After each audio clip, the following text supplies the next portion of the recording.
They stood on the precipice of a new world, a world ravaged by war, yet their voices carried the echoes of ancient lands.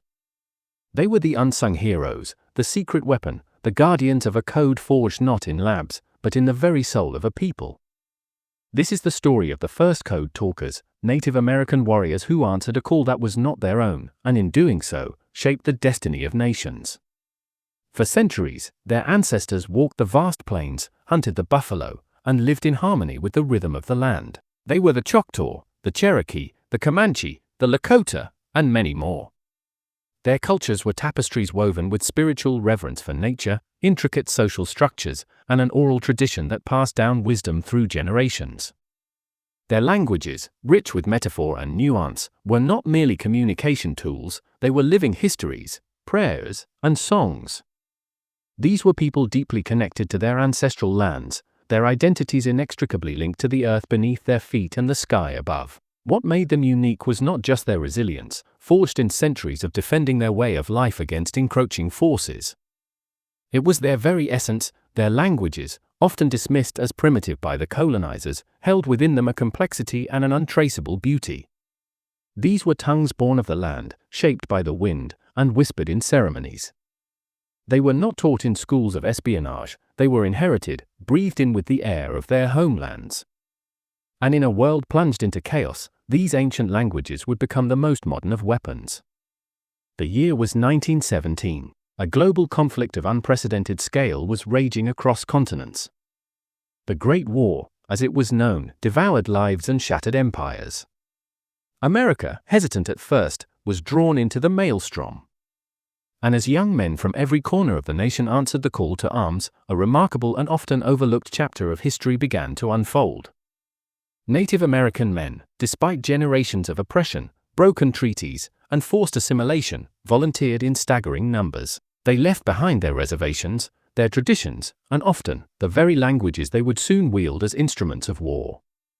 Among them were the Choctaw, serving with the American expeditionary forces in the battlefields of France. The Germans, with their sophisticated eavesdropping technology, were intercepting every message, every order, rendering traditional codes useless. The war effort faltered under the weight of intercepted intelligence. Desperation gnawed at the Allied forces. Then, a daring idea emerged, born from an observation, a whisper of a possibility.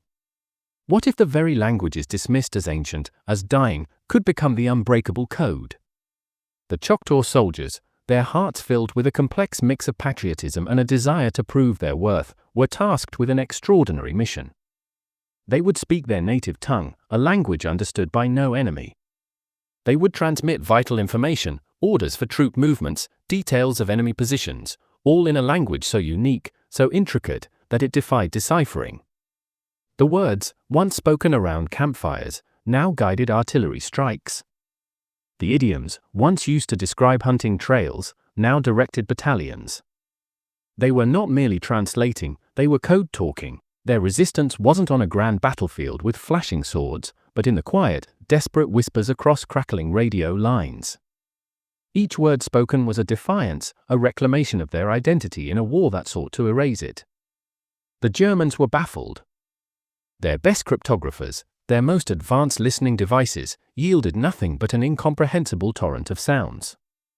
The Choctaw code talkers, alongside other tribes like the Cherokee and Comanche who later joined the effort, provided an invaluable advantage. They accelerated troop movements, coordinated attacks, and ultimately, saved countless lives. They turned the tide of desperate battles, their voices a shield against enemy intelligence. They were the invisible warriors, their courage echoing through the static of a desperate war. Yet, as the war drew to a close, a tragic silence descended upon their contributions. Their service, their sacrifice, their ingenious solution to an unsolvable problem, remained largely unacknowledged. The very secrecy that made them so effective also relegated their stories to the shadows of history. They returned home, not to ticker-tape parades or national recognition, but often to the same prejudice and hardship they had left behind. Their languages, once a weapon of victory, remained endangered. The world moved on, seemingly forgetting the debt it owed to these remarkable men. Their heroism was not etched in marble, but whispered in the memories of those they served beside, a forgotten chapter in a grand narrative. Today, the legacy of the first code talkers is slowly being brought into the light. Their names, once lost to official records, are being spoken again. We remember the Choctaw and others, not just as soldiers, but as brilliant strategists, cultural guardians, and unsung heroes.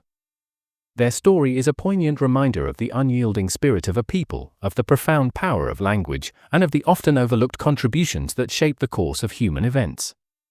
They stood tall in a world that sought to diminish them, and in their ancient tongues, they spoke freedom into existence. Their voices, once a secret weapon, now resonate through history, a haunting melody of courage, loss, and an enduring truth that the greatest strength can often be found in the most unexpected of places and in the most silenced of voices.